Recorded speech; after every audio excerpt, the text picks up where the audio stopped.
The afternoon sun cast sharp shadows across Red Pines Grove, a suburban neighborhood that prided itself on manicured lawns, identical mailboxes, and strict homeowners association regulations that governed everything from mailbox paint to holiday lights. At the edge of Lot 14, Samantha Taylor stood quietly in the front yard of her parents' modest brick house, adjusting the American flag on the old oak pole that had been there since before she was born. Dressed in faded jeans and a navy blue t-shirt, Samantha, Sam to those who knew her, worked with deliberate care, her fingers sure despite the faint scars running along the knuckles of her right hand. It was the first summer she had been home in nearly a decade.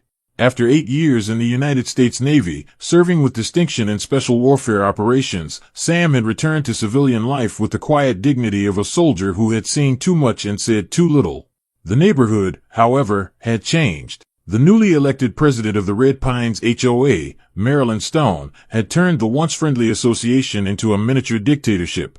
Alongside her self-appointed security officer, a man named Eric Vaughn who wore mirrored sunglasses, a self-printed badge, and a permanent scowl, Marilyn enforced her rules with an iron fist. Sam had heard the whispers before: citations for minor infractions, fines for lawn colors deemed too aggressive, and even threats for flying unauthorized flags. Still, she had never thought trouble would come for her family. Not until today. The first sign of confrontation was the sharp crunch of boots on the driveway. Sam turned, shielding her eyes against the sun. Eric Vaughn strode toward her, chest puffed out, hand resting on what was unmistakably a holstered firearm clipped to his belt. Behind him, Marilyn Stone followed, clipboard in hand, lips pinched into a permanent, sour expression. "You are in violation of Red Pines Code 7.3, Vaughn barked without preamble. Sam blinked slowly. "Excuse me?" "Unauthorized flag installation," Marilyn chimed in, her voice syrupy sweet and poisonous all at once. "All exterior decor must be pre-approved by the HOA committee." Sam let the flag settle against the pole, stepping down from the small stepladder with deliberate slowness. She looked Vaughn in the eyes, steady, assessing. "This pole has been here since 1978, Sam said evenly. "Long before either of you decided to play neighborhood police." Vaughn's face flushed. "You will remove it immediately," he snapped, stepping closer. Sam's posture did not change. She had stared down Taliban fighters with better trigger discipline than this man. "And if I do not?" she asked, her voice calm, almost detached. Vaughn's hand moved to the grip of his pistol. "Then we have a problem." The words were no louder than a whisper, but the intent was clear. He was threatening her. On her own property. In broad daylight. Sam did not move. She did not raise her hands. She did not plead. Instead, she shifted her weight slightly, her body instinctively aligning into a combat stance invisible to the untrained eye. Her gaze hardened, becoming something colder, sharper. "You just made the worst mistake of your life," Sam said quietly. For a moment, no one moved. Marilyn looked between them, her smugness faltering for the first time. Vaughn's jaw tightened, but his hand hesitated on the weapon. The screen door creaked as Sam's father, Robert Taylor, stepped onto the porch, confusion etched on his withered face. "Sam? Everything all right?" he called. Sam did not take her eyes off Vaughn. "Everything is fine, Dad," she said. Her voice was low, steady, the same tone she had used when calling in airstrikes under enemy fire. Vaughn fidgeted under her stare. Something about Sam's calmness, the way she did not flinch in the face of his firearm, unsettled him. He shifted his feet, muttering under his breath. "This is your final warning," he said. Sam allowed herself the faintest smile. Not a smile of amusement. A soldier's smile, the kind that precedes action. "You should leave," she said. "Before you embarrass yourself further." Vaughn sneered but took a half-step back. Marilyn, sensing the shift in momentum, grabbed his arm. "Come on, Eric," she hissed. "Not here. Not now." Vaughn hesitated a moment longer, then turned, retreating down the driveway with Marilyn clutching his sleeve. Sam watched them go, her hands still at her sides, her heart rate never rising above resting. When they disappeared around the corner, Sam exhaled slowly. She knew what was coming next. The fines. The threats. The escalation. But Sam Taylor was not some scared suburbanite. She was a soldier, trained to fight with patience, precision, and overwhelming effectiveness. They had picked the wrong target. And now, Sam thought as she looked up at the flag fluttering proudly in the breeze, she would show them exactly what that mistake would cost. The next morning, a bright orange notice was taped to the front door. Sam pulled it free and read it in silence. Notice of violation. Unauthorized display of non-compliant flagpole structure. Immediate corrective action required. Fine assessed, $350. Failure to comply would result in escalating penalties, potential liens against property, and referral to community security for enforcement. Sam folded the notice once and tucked it into her back pocket. At breakfast, she said nothing. She watched her father spread peanut butter on toast with trembling hands, saw her mother carefully avoid glancing at the bright spot of tape still stuck to the doorframe. They were proud people, her parents. Quiet people. Veterans of their own wars and the factory floors and family farms of a different time. They had raised her on lessons of resilience, of service, of honor. Now they lived in fear. Fear of neighbors. Fear of citations. Fear of the petty tyrants who had declared war on peace itself. Sam finished her coffee and stood. Today would be different. She started with research. Hours spent combing through HOA bylaws, cross-referencing municipal codes, pulling public property records, and examining security camera footage her father had installed years ago. She documented everything meticulously, the bogus violation notices, the fraudulent claims made by Marilyn Stone, and the unauthorized actions of Eric Vaughn impersonating a law enforcement officer. Her phone buzzed once, a notification from the community message board. Another neighbor, Mrs. Harrell, had posted about being fined for unapproved mulch coloration in her front flower beds. 2 doors down, the Johnsons received a violation for leaving a watering can visible after sunset. The pattern was clear.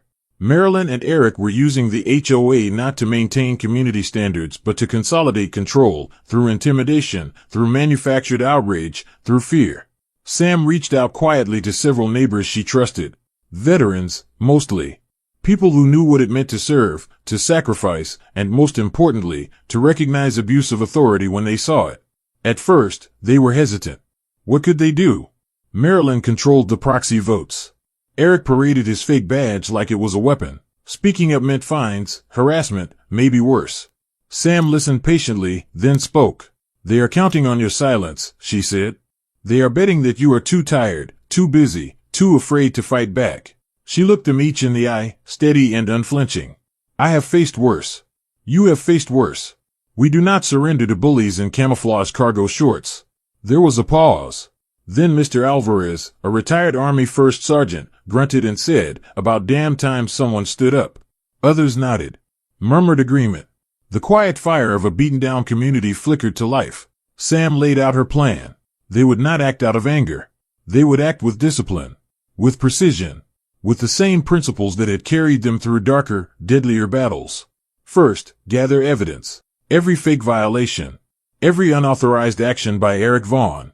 Every meeting where Marilyn pushed through new rules without proper voting procedures. Second, establish communications. Private group chats, secured servers, off-the-record meetings. No public postings that could tip off the enemy. Third, document everything legally admissible. Video, photographs, sworn affidavits. Chain of custody on every file.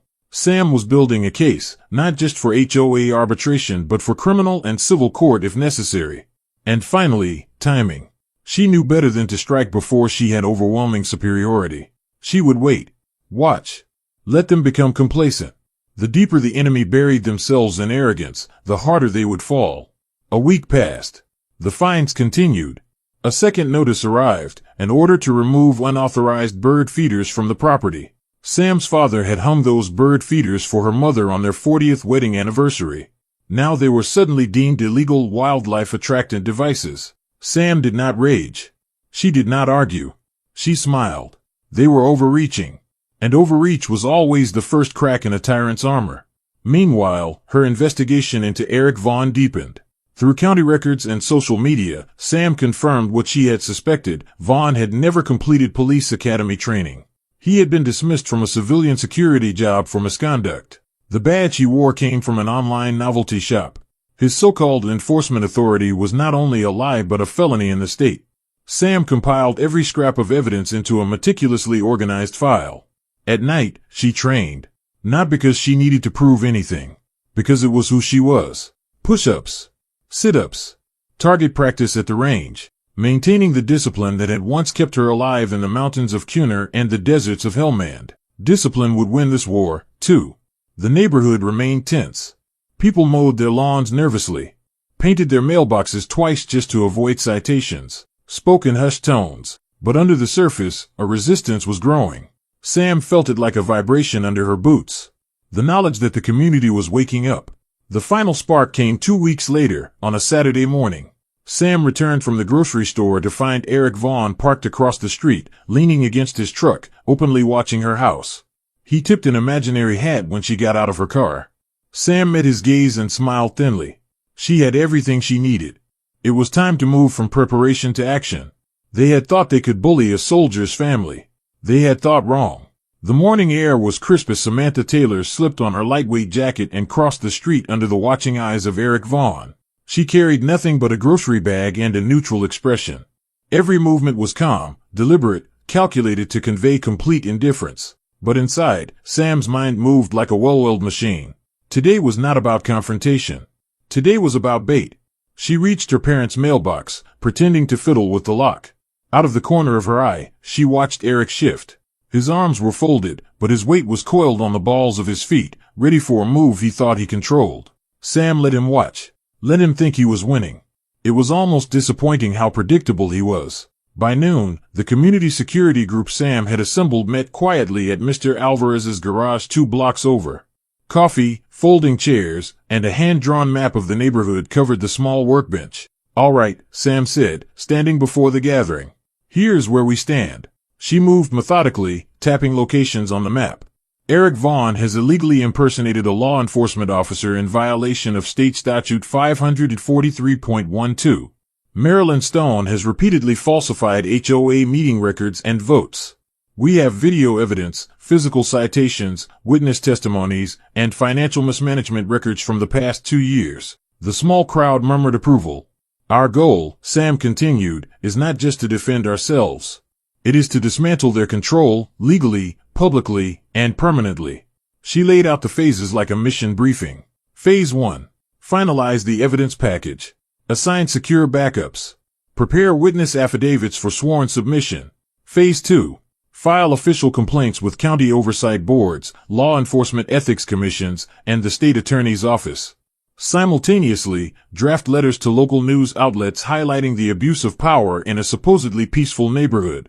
Phase 3. Convene a special HOA meeting demanded by resident petition to trigger an independent audit of the board's activities. Mr. Alvarez nodded.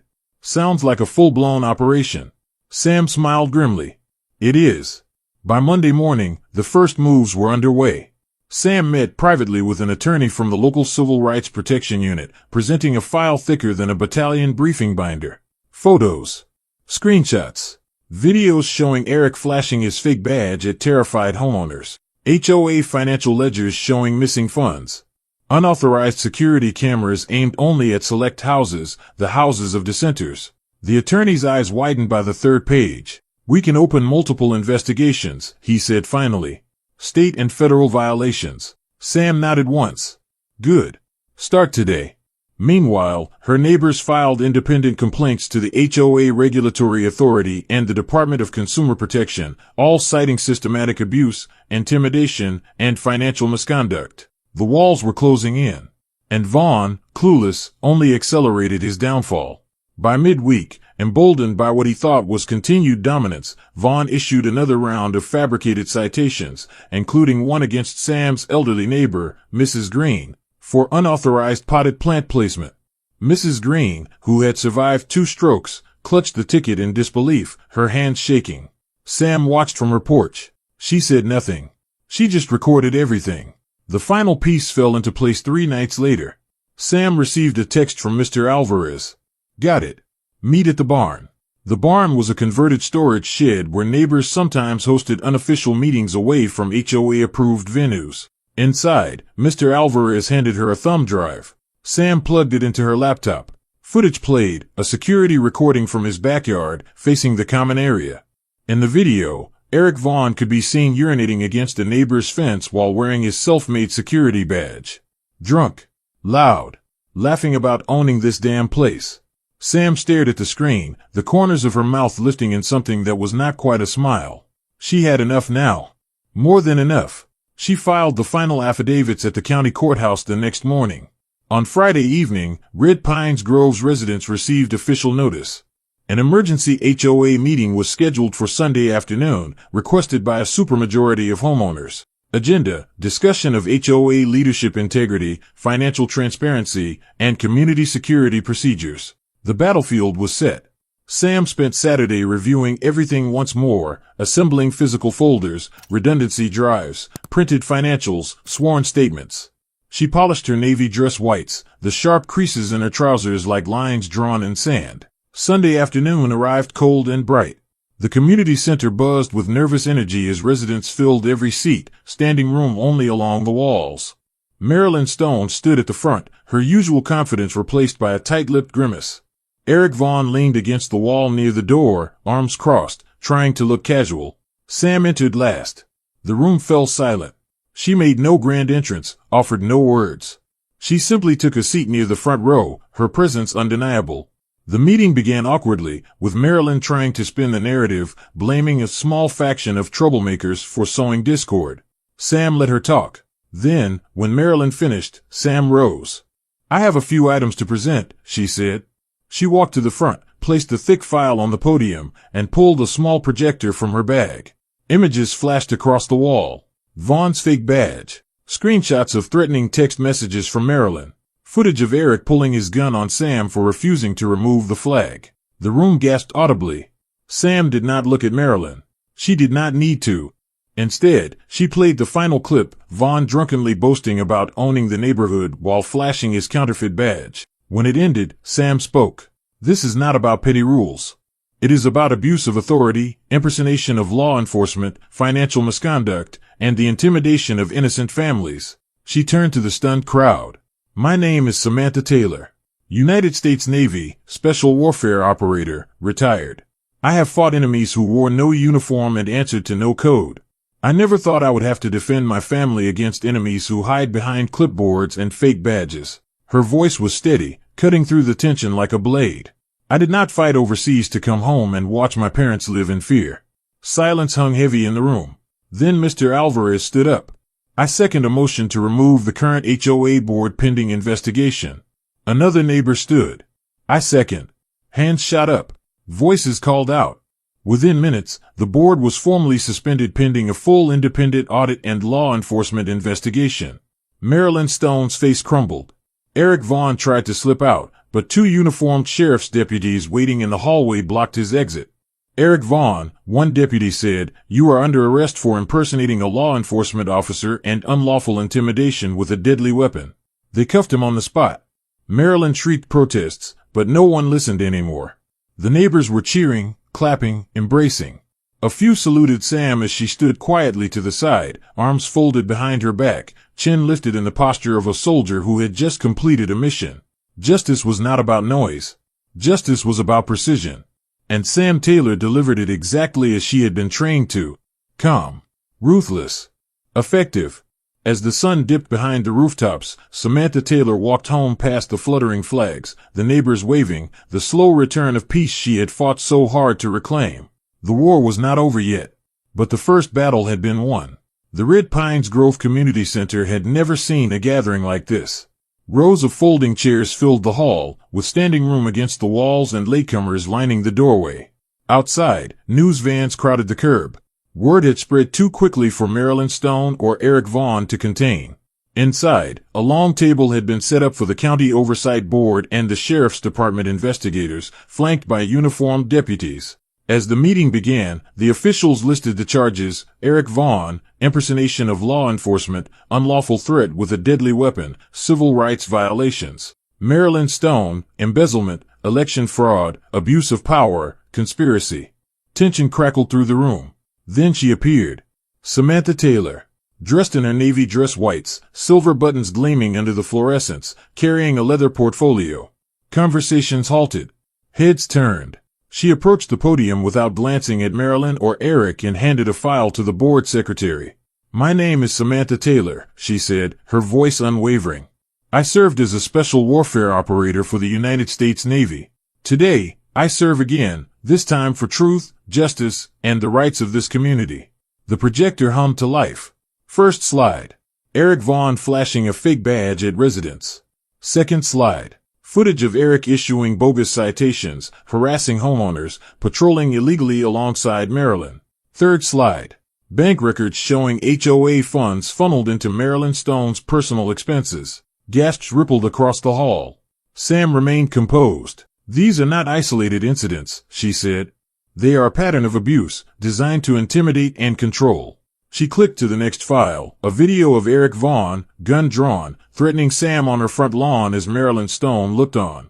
Shock gripped the audience. Some covered their mouths. Sam faced the board. I stood peacefully on my own property, under my own flag. I was met with an armed threat from a man wearing a false badge. She let the silence stretch before adding, authority is not granted so it can be abused. Captain Reynolds, the lead investigator, gave a grim nod. Sam presented the final piece, financial records, falsified meeting minutes, forged proxy votes, all the evidence of Marilyn's misdeeds. I submit this evidence to the county board, to law enforcement, and to every resident here, she concluded. Immediate corrective action is not just necessary, it is overdue. The room froze. Then Captain Reynolds rose. Effective immediately, Eric Vaughn is under arrest for multiple felony charges. Deputies, secure him. 2 deputies moved in. Eric Vaughn stood abruptly, sputtering about self-defense, but it was too late. Cuffs snapped onto his wrists. He was led out past the silent stares of those he had once terrorized. Captain Reynolds turned to Marilyn Stone. Marilyn Stone, you are hereby suspended from all HOA duties pending a full criminal and civil investigation. Marilyn gasped, staggering, her face draining of color. No one moved to help her. Then, slowly, a clap echoed from the back. Then another. And another. Until the entire room was on its feet, the sound of applause swelling like a victory anthem. Sam stood at the podium, silent, composed, absorbing the wave of gratitude without seeking it. She had not fought for applause, but she would not deny its meaning. The county mayor approached, extending his hand. Miss Taylor, he said, voice thick with emotion, on behalf of this town, and every citizen who values freedom, thank you. Sam shook his hand firmly. I just did what needed doing, sir. Around her, neighbors lined up, veterans, families, the elderly who had once lived in fear. Each handshake was a reclaiming of dignity, a restoration of faith. As Sam stepped aside, Mr. Alvarez caught her arm and said quietly, you reminded us what real service looks like. Sam gave a faint smile. It is never about the uniform, she said. It is about what you are willing to fight for, even when it is easier not to. Outside, the sun burned bright overhead. Eric Vaughn was loaded into a patrol car. Marilyn Stone sat slumped on a folding chair, awaiting the collapse of her empire. And Samantha Taylor stood beneath the flag fluttering over the community center. For the first time since coming home, she felt something settle inside her, a quiet, unbreakable pride. Freedom was not something gifted by the powerful. It was something defended, again and again, by those willing to stand, fight, and never back down. Weeks passed, but the echoes of that fateful day never faded. Eric Vaughn was formally charged and convicted. His false authority dismantled, he lost not only his fabricated badge but every shred of credibility he had once bullied others with. His record now bore the heavy weight of felonies that would shadow him for the rest of his life. Marilyn Stone faced her reckoning as well. Forced by court order to repay the embezzled HOA funds, stripped of all official positions, and facing multiple civil suits, her carefully curated suburban empire crumbled to dust. No clipboard. No control. No kingdom left to rule. As Red Pines Grove healed, a new chapter began to take shape. Samantha Taylor, the quiet warrior who had stood when others could not, was invited by the County Veterans Affairs Office to serve as an honorary advisor for the PTSD Support Initiative. Her leadership, her calm resolve, and her unwavering principles were exactly what younger veterans needed to see. Proof that battles did not end on foreign soil and that strength could be found in standing firm at home too. Sam accepted with a quiet nod. She could have moved away, started fresh elsewhere. But she chose to stay. Red Pines Grove was no longer just a subdivision with hedges and fences and bylaws. It was a place reborn, because a soldier had stood her ground. It was a community where no one would live in fear again. On a crisp Saturday morning, Sam stood once more before the old oak pole at the corner of her parents' yard. With deliberate care, she unfurled a fresh American flag, attaching it securely. She tugged the halyard until the stars and stripes climbed high into the blue sky, snapping proudly in the breeze. Across the street, neighbors waved from porches and driveways. Children rode bicycles. Dogs barked freely without fear of citation. Sam returned their waves, her heart steady, her gaze proud. The battle was over. The peace had been hard-earned. And this time, it would endure. She stood there for a long moment, breathing in the sharp scent of cut grass and blooming jasmine, feeling the warmth of a place finally worth calling home. Freedom was not enforced by fear, it was defended by those who never backed down, no matter the battlefield. If you felt the weight of every silent battle Samantha Taylor fought, if you believe that real strength is standing tall even when no one is watching, then you are part of the reason stories like this matter. At Military Revenge Stories, we honor not just the soldiers on the front lines, but those who come home and keep fighting, for dignity, for community, for freedom. If you believe that justice is earned, not given. If you believe that honor never fades. If you believe that no warrior should ever be forgotten. I hope you enjoyed this thrilling journey. On a scale of 1 to 10, how would you rate this story? Let me know in the comments below. Your feedback inspires more epic tales.